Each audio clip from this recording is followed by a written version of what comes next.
ലോക പരിസ്ഥിതി ദിനം നാടെങ്ങും വിപുലമായി ആചരിച്ചു. പരിസ്ഥിതി ദിനത്തിൽ നവകേരളം കർമ്മ പദ്ധതിയുടെ ഭാഗമായി ഹരിത കേരള മിഷന്റെയും കായംകുളം നഗരസഭയുടെയും ആഭിമുഖ്യത്തിൽ പച്ചത്തുരുത്ത് പദ്ധതിക്ക് തുടക്കമായി. കായംകുളം KSRTC കോമ്പൗണ്ടിൽ നടന്ന ചടങ്ങിൽ വൃക്ഷത്തൈകൾ നട്ടുകൊണ്ട് നഗരസഭാ ചെയർപേഴ്സൺ P. ശശികല പദ്ധതി ഉദ്ഘാടനം ചെയ്തു. ലോക പരിസ്ഥിതി ദിനത്തിൽ നവകേരളം കർമ്മ പദ്ധതിയുടെ ഭാഗമായി ഹരിത കേരളം മിഷന്റെയും കായംകുളം നഗരസഭയുടെയും ആഭിമുഖ്യത്തിൽ പച്ചത്തുരുത്ത് പദ്ധതിക്ക് തുടക്കമായി. കായംകുളം KSRTC കോമ്പൗണ്ടിൽ നടന്ന ചടങ്ങ് വൃക്ഷത്തൈകൾ നട്ടുകൊണ്ട് നഗരസഭാ ചെയർപേഴ്സൺ P. ശശികല ഉദ്ഘാടനം ചെയ്തു. ഇന്ന് മണ്ണായാലും ജലമായാലും മലിനീകരണമായിക്കൊണ്ടിരിക്കുകയാണ്. അതിനൊക്കെ തന്നെ ഒരു പരിഹാരമാണ് ഇത് നമ്മൾ ഈ കാണുന്നത്.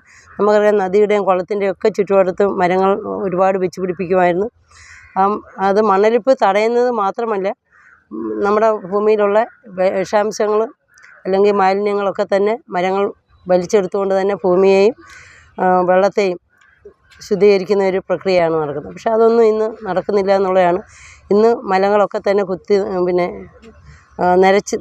ഇടിച്ച് നിരപ്പാക്കിക്കൊണ്ട് അവിടെ വലിയ മാളികകളും വലിയ ഫാക്ടറികളും ഒക്കെ തന്നെ വരികയാണ്. അപ്പോൾ അതൊക്കെ തന്നെയാണ് സന്തുലിതാവസ്ഥയ്ക്കൊരു മാറ്റം വന്നിട്ടുള്ളത്. അത് പുനഃക്രമീകരിക്കുന്നതിൻ്റെ ഭാഗമാണ് നമ്മൾ ഈ മരങ്ങൾ വെച്ച് പിടിപ്പിക്കുന്നത്. ഗവൺമെൻറ് തലത്തിലും അത് ഏറ്റവും കൂടുതൽ ഹരിത മിഷൻ്റെ ഭാഗമായിട്ട് ഇന്ന് എല്ലാ തദ്ദേശ സ്വയംഭരണ സ്ഥാപനങ്ങളിലും ഈ ദിനം പച്ചത്തുരുത്ത് എന്ന് പറയുന്നതിൻ്റെ ഒരു ഭാഗമായി ചെയ്യുകയാണ്. അതിൻ്റെ ഭാഗമായിട്ടാണ് കായംകുളം നഗരസഭയും അതുപോലെ തന്നെ ഹരിത കേരള മിഷൻ, നമ്മുടെ KSRTC, എക്സൈസ് വിഭാഗം എല്ലാവരോടും ഒന്നിച്ച് സംയുക്തമായിട്ട് ഇവിടെ മരം നട്ട് നമ്മൾ ഈ ദിനം ആചരിക്കുകയാണ്. നമ്മൾ ജീവിക്കുന്ന ഭൂമി ഗുരുതരമായ പരിസ്ഥിതി പ്രശ്നങ്ങളിലൂടെ കടന്നു പോവുകയാണെന്ന് ഞാൻ തിരിച്ചറിയുന്നു.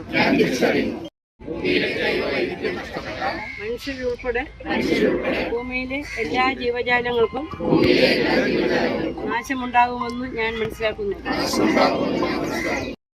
ഭൂമിയിലെ ഇന്നത്തെ പരിസ്ഥിതി പ്രശ്നങ്ങൾക്ക് പ്രധാന കാരണമെന്ന് എനിക്കറിയാം. അനിയന്ത്രിതമായ പ്ലാസ്റ്റിക് ഉപയോഗവും പ്ലാസ്റ്റിക് മാലിന്യങ്ങളുടെ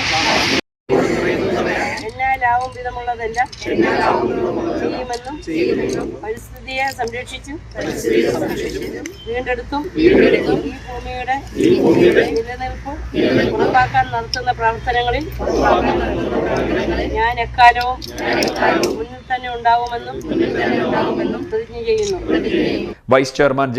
ആദർശ്, നഗരസഭാ secretary Sanal, clean city manager Sreekumar, Haritha Kerala mission coordinator RP Aswathi Krishnan, excise ഉദ്യോഗസ്ഥർ, KSRTC ജീവനക്കാർ, നഗരസഭാ ഹെൽത്ത് വിഭാഗ ജീവനക്കാർ തുടങ്ങിയവർ പങ്കെടുത്തു. പരിസ്ഥിതി ദിന പ്രതിജ്ഞയെടുക്കലും നടന്നു.